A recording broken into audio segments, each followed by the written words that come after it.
Ok, pessoal, de volta. No programa de amanhã, como eu falei com vocês, eu vou estar falando sobre a feirinha de Teresópolis.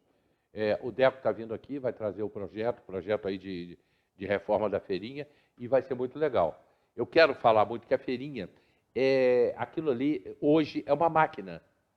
É uma máquina de turismo. Não só a feirinha, como outras coisas aqui em Teresópolis também são. Mas a feirinha, basta ver o final de semana que nós tivemos, 80% de ocupação dos hotéis. Excelente final de semana para Teresópolis. A cidade cheia. Isso tem que ser muito bem aproveitado, porque as pessoas vieram a Teresópolis para ver o frio. Porque todo mundo está sabendo que é fazendo frio. Teresópolis chegou a fazer 1 grau. E é para isso que eles vieram a Teresópolis, para sentir frio. As pessoas querem vir a Teresópolis para sentir frio. E Teresópolis tem que trabalhar isso. E nós estamos agora entrando na alta temporada.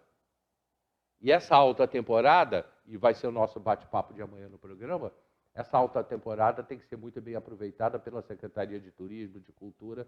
Eu conversei com a secretária de Turismo, ela está bem consciente disso.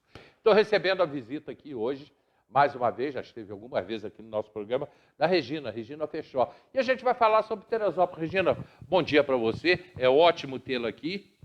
E para falar das tuas ideias, teus projetos, o que você pensa da nossa cidade, enfim, esse bate-papo. Obrigada, Hélio, por mais uma vez o convite, o prazer de estar aqui no teu programa. E um prazer estar aqui. Você é uma pessoa preocupada com a educação, né? Educação e tecnologia, que é a minha área de formação, né? Eu sou cientista da computação e ativista pela educação. E que agora se cruzam, porque tudo é a tecnologia, inclusive na educação. Principalmente na educação. A gente vive numa era tecnológica que não vai deixar de existir. Nós estamos cada vez mais dependentes da tecnologia, smartphone, aplicativo, site do banco, pagar conta online. Nós estamos cada vez mais dependentes de tecnologia. Isso tende a crescer, a aumentar com inteligência artificial, realidade virtual, enfim. E a gente precisa preparar nossas crianças para um futuro com mais tecnologia. Daqui a alguns anos, algumas profissões vão deixar de existir, outras vão aparecer. E, de novo, a gente cai na educação. A gente precisa começar a preparar melhor nossas crianças, as pessoas no mercado de trabalho. Sempre existiu muita vaga nesse setor. Eu sou uma pessoa que eu trabalhei mais de 20 anos no setor tecnológico e, enquanto programadora, nunca me faltou oportunidade. Tem muita oportunidade. A gente tem aí relatos que, durante a pandemia, por exemplo, aumentou mais de 100% a busca por profissionais, programadores, e a gente não encontra algumas pessoas, alguns profissionais. E aí o salário dispara. Então, durante a pandemia, houveram ofertas de vaga de até R$20.000. E a gente não tem alguns profissionais. E quando a gente consegue um profissional extremamente qualificado, muitas vezes a gente perde esse profissional para um outro país, primeiro mundo, um país que dê melhores condições para esse profissional. Então, isso tem acontecido, a gente perder profissionais. Isso sempre aconteceu enquanto eu me entendo como gente no mercado de trabalho de tecnologia. A gente sempre perdeu profissionais, a gente sempre teve muita vaga nessa área de tecnologia, sempre faltou profissional. E durante a pandemia isso aumentou, porque as pessoas precisaram, os professores precisaram se adequar para continuar dando aula, precisaram dar aula remota, as pessoas precisaram entender um pouco mais de tecnologia para continuar trabalhando de casa. Então, a pandemia, de certa forma, ela deu uma chacoalhada nas pessoas, para as pessoas entenderem, olha, a gente precisa dar uma avançada aí no nosso conhecimento de tecnologia, porque estamos dependendo disso hoje. E a procura, a demanda por profissionais aumentou muito durante a pandemia.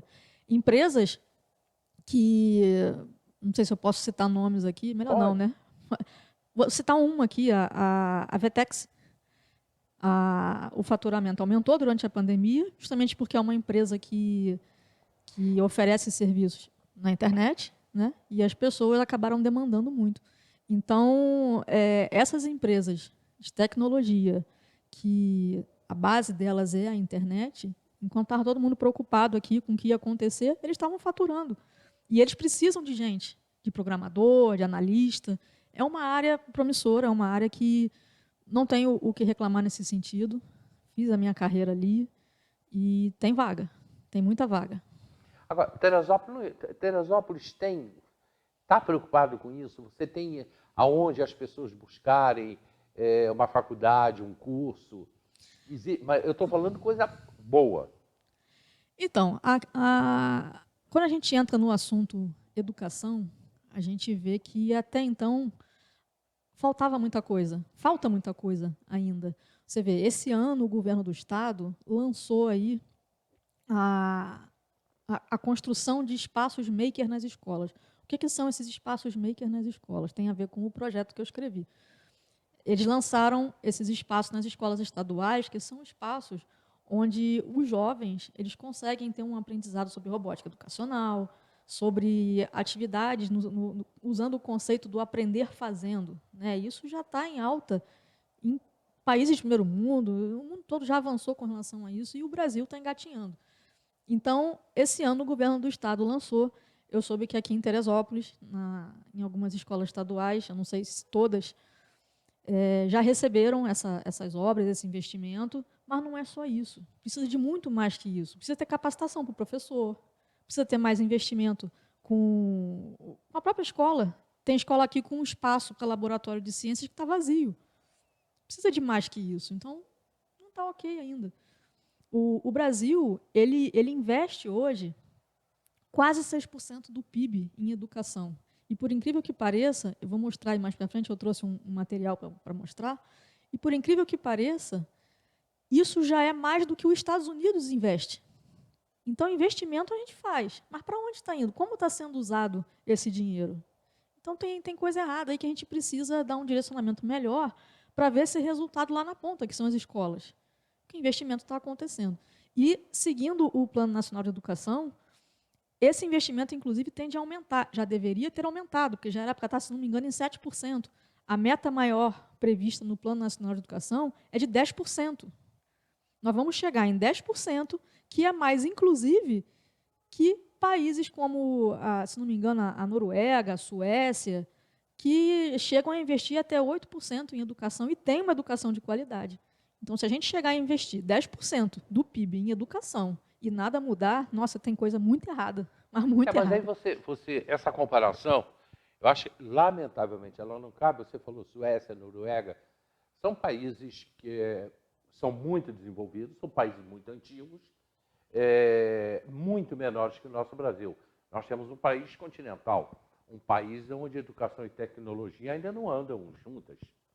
Nós temos regiões, em Teresópolis tem escolas aí no interior, regiões aqui no interior que não tem internet. Mas então eu vou mudar o parâmetro, então. Por que a gente investe mais que os Estados Unidos, por exemplo? E o nosso resultado não é bom. Entendeu? Então, eu mudei o parâmetro. Você vê, os Estados Unidos é um país de primeiro mundo. É um país tão grande, talvez maior, não lembro agora os números, acho que os Estados Unidos é maior que o Brasil. Não lembro agora a ordem. E a gente continua mal. Então, tem algo de muito errado na gestão desse dinheiro e a gente consegue ver isso nas escolas.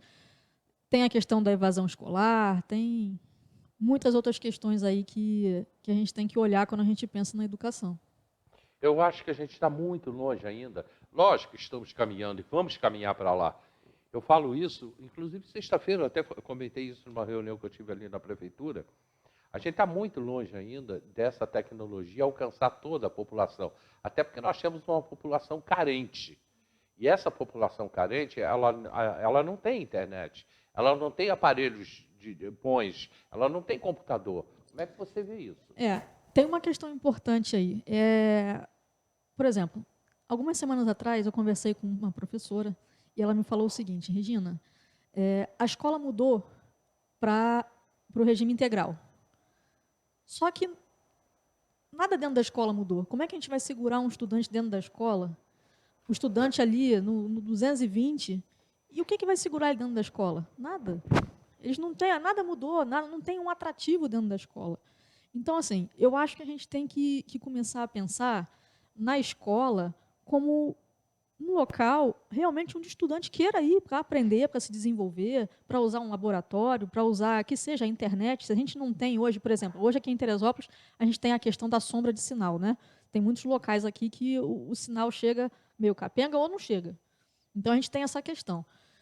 Mas se a gente conseguir montar uma escola com uma infraestrutura que consiga atrair os alunos, não só a infraestrutura, mas com atividades que consigam atrair esses alunos, o interesse desses alunos, já melhora. Já melhora, porque aí o estudante, pelo menos, vai saber que na escola ele consegue, de repente, usar o laboratório de informática para procurar um curso gratuito que tem. Que o estudante, ele quer. Ele não tem o recurso. Exatamente. A gente tem que ter o que dá para esses alunos, especialmente aqueles de baixa renda. Então, a escola tem que melhorar. Ela tem que oferecer saída para essas pessoas. Hoje, a gente está enfrentando ainda uma questão da evasão escolar e que aqui, em Teresópolis, tem diretor de escola indo buscar o aluno em casa, tentando incentivar aquele aluno para voltar para a sala de aula. Mas qual é o incentivo que esse aluno tem? Nenhum. Então, isso tem que acontecer, isso tem que melhorar. A pergunta, eu vou te fazer uma pergunta agora, mas a gente não precisa levar esse assunto à frente, não. Você não acha que, neste momento, aliás, não é neste momento, é até de uns anos para cá, a ideologia política está entrando muito na educação? Os professores estão levando isso para a sala de aula? O problema da educação? Os professores vão para a aula para discutir política. Ah, sim. Com suas ideologias, não importa se é de direita ou se é de esquerda, isso não está muito nas escolas, não? Olha, eu aproveitaria o tempo de outra forma, de uma forma mais como é que se diz? De uma forma que favorecesse mais esse estudante para, por exemplo, ele conseguir uma vaga no mercado de trabalho, que vaga tem, eu mostrei que tem. Então, eu acho que é o seguinte, o professor, muitos anos atrás, a gente teve ali 2 matérias, Educação Moral e Cívica e OSPB. Lembra? Sim, lembro. Organização Social e Política do Brasil. Eram 2 matérias atreladas ao regime militar. E elas só deixaram de existir em 92.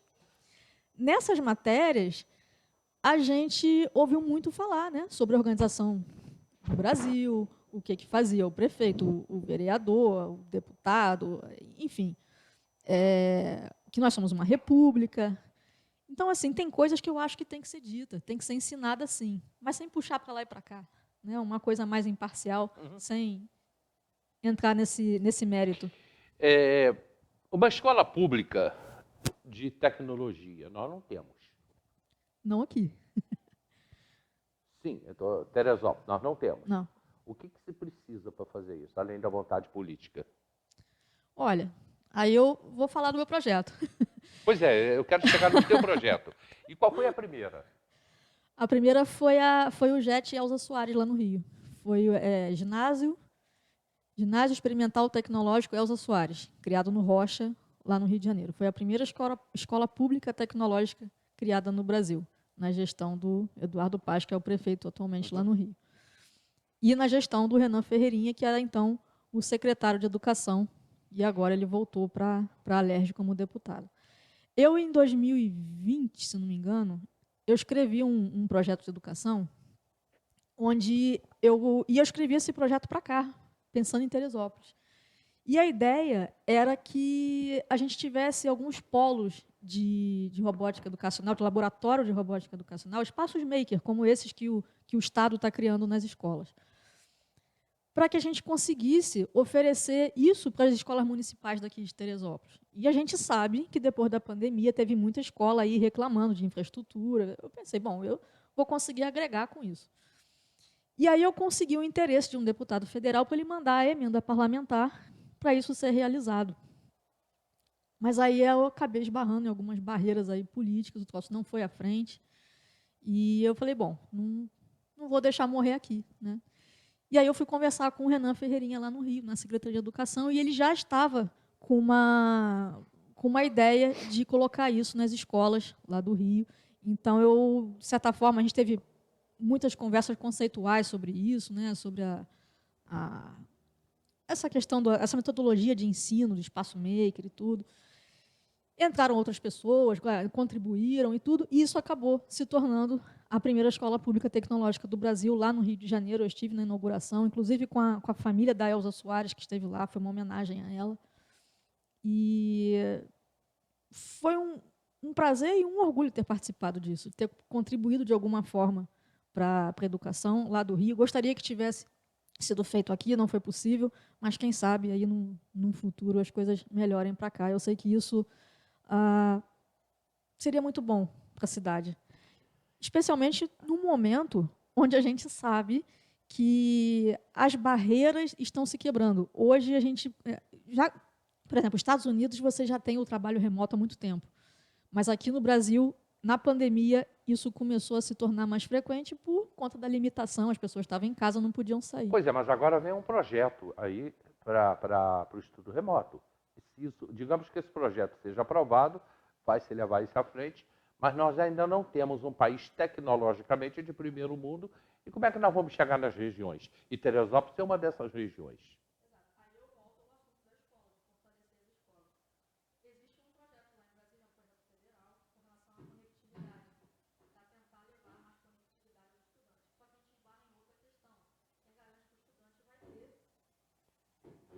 Está chamando, Alex? Não estou conseguindo te entender. A gente não está... Eu estou em cima de um comercial. A gente volta a esse assunto, eu vou para o comercial, está tendo um probleminha técnico aqui. A gente vai para o comercial, a gente volta já, lembrando aí da Sorridentes, ao lado da Câmara de Vereadores. Sorridentes, chega lá, pode falar. Eli Carracena mandou vir aqui que tem um plano de R$19,90. Sorridente, a gente volta já.